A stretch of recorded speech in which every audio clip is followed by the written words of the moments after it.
was designed to be the biggest entertainment complex in the world, bringing together a host of theme parks under one massive venue. Yet due to a massive global event in the 2000s, the project began to slowly collapse. This ambitious project was known as Dubailand. Various attractions from Marvel, Universal, and many more were all linked with building facilities in the United Arab Emirates. Now, what remains of the complex stands as a shell of the dream first imagined. Today, we're going to explore this incredible idea, from what was planned to what went wrong, as well as what's actually there today. So, let's get started.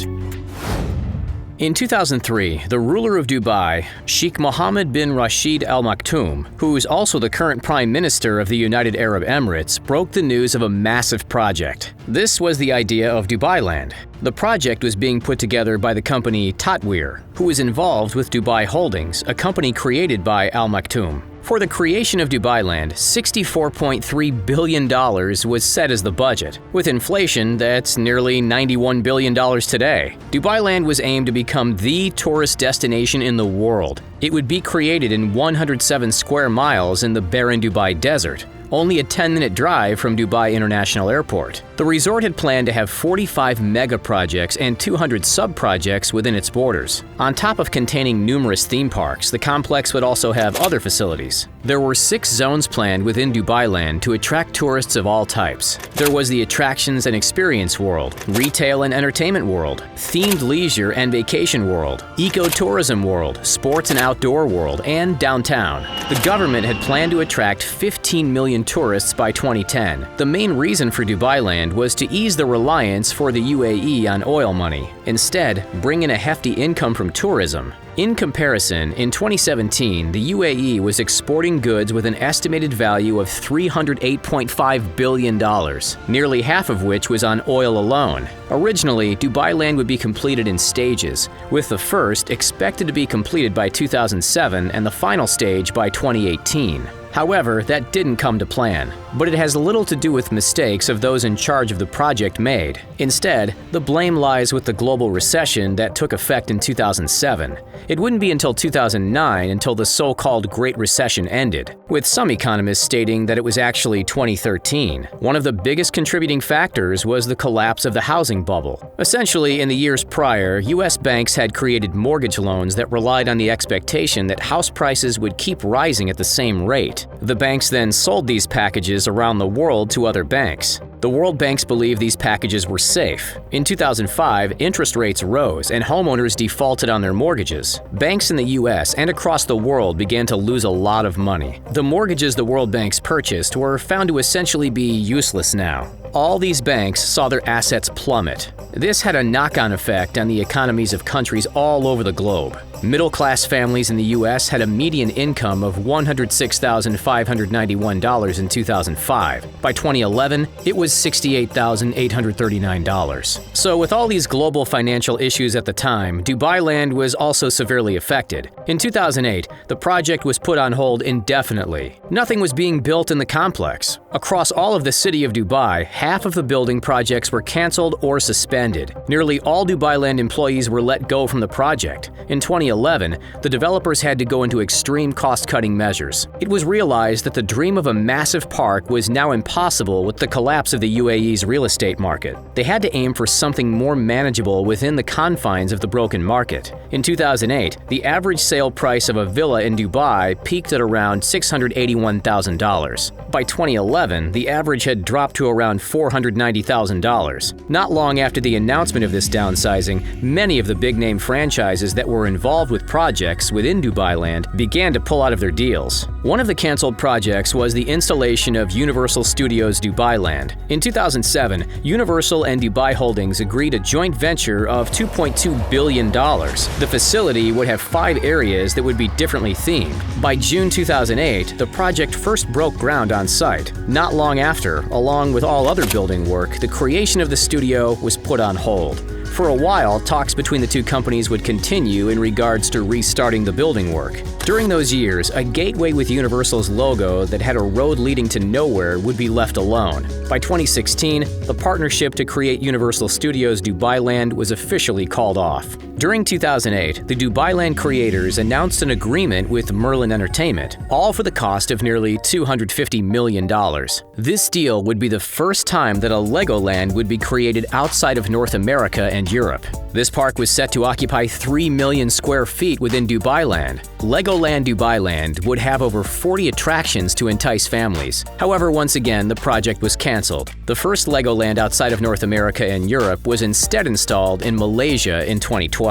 Dubai would get a Legoland in 2016. It was installed at the nearby facility, Dubai Parks and Resorts. In 2000, the London Eye was completed. The Dubai government wanted to have their own giant Ferris wheel, so in 2006, they announced they had plans to create their own. It was set to be 607 feet tall, far taller than London's 443-foot wheel. This project was called the Great Dubai Wheel. It was planned to have 30 capsules for tourists to enjoy. The completion of the project was marked for 2009. The cost of building such a device was around $68 million at the time. However, by 2012, the plans for the Great Dubai Wheel were scrapped. The reason was said to be due to cost-cutting measures. A replacement wheel was considered, but in the end, nothing came of it. One of the giants of American theme parks, Six Flags, agreed to a deal with Dubailand in 2008. This would lead to the creation of a huge 5 million square feet facility within the complex. It would have been the first Six Flags park outside of North America. The facility was set to be opened in 2011.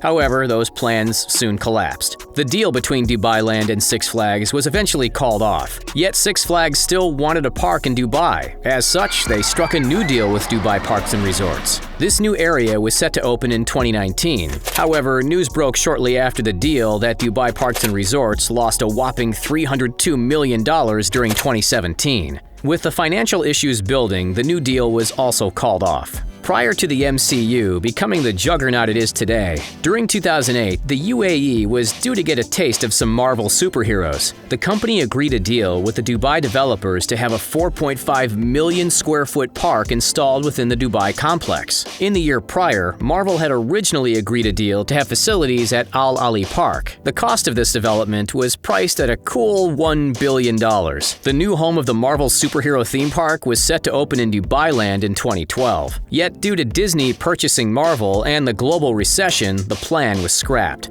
Instead, on a much smaller scale, Marvel would be incorporated into Dubailand. More on that later. Even though Dubailand has suffered with a number of casualties in their original grand scheme, they do still have a small number of facilities within their borders, one of which is the stunning Dubai Miracle Garden. The 780,000 square foot garden was first opened to the public in 2013. It's said that it only took 400 people 60 days to put phase 1 of the gorgeous garden together. Within this first phase, there are 40 million flowers arranged in various shapes and patterns. The park also has the honor of breaking a number of Guinness World Records, one of which was creating the largest flower structure in the shape of an Airbus A380. The garden also created a deal with Disney in 2018. This deal allowed the garden to create flower sculptures of Disney characters, such as the Mickey Mouse record-breaking tallest supported topiary in the world at a little over 59 feet. Beyond flowers, there's also the Dubai Butterfly Garden. There are over 15,000 butterflies within the indoor structure. The estimated cost of the whole venture is around $11 million.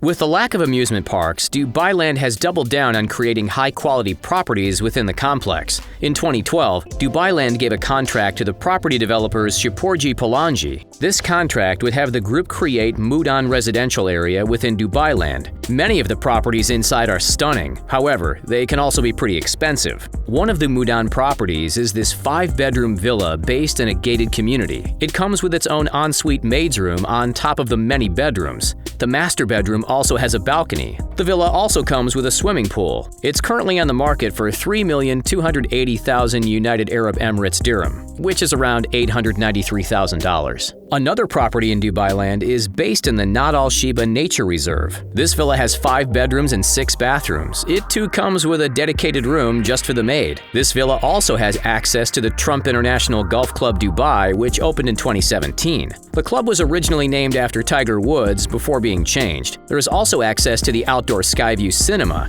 The villa is currently on the market for AED $6,947,000. That's nearly $1.9 million. Finally, we have the massive amusement park that was actually created in Dubailand, the IMG Worlds of Adventure. First opened in 2016, the park is said to be the world's largest indoor amusement park with 1.5 million square feet. In 2014, the developers of the park received a loan of $326 million to build the park, which turns out it was a drop in the ocean. After all, during 2014, the park was valued at $1 billion. The IMG Worlds of Adventure has a number of themed zones. There's the Marvel area that has a number of rides, restaurants, and shops around the characters from the MCU. There's also the Cartoon Network zone, which highlights characters such as the Powerpuff Girls, Adventure Time, Ben 10, and so on. There's the Lost Valley, which is all about dinosaurs. For the final zone, there's the IMG Boulevard, which contains various rides, restaurants, and shops as well. On top of this, there's Novo Cinema, 12-screen multiplex within the park alongside all the zones. In 2016, IMG also announced a 2 million square foot second theme park called IMG World of Legends. This park would have 9 zones that would include massive franchises such as Pokemon, Assassin's Creed, Teenage Mutant Ninja Turtles, and more. This park was due to open in 2020. However, it's likely to be delayed. And that's it. Which canceled facility do you wish was still built? If you enjoyed the video and want to see more, please like, share, and subscribe. All of these actions really help us out. Finally, thanks for joining us today. We'll see you next time.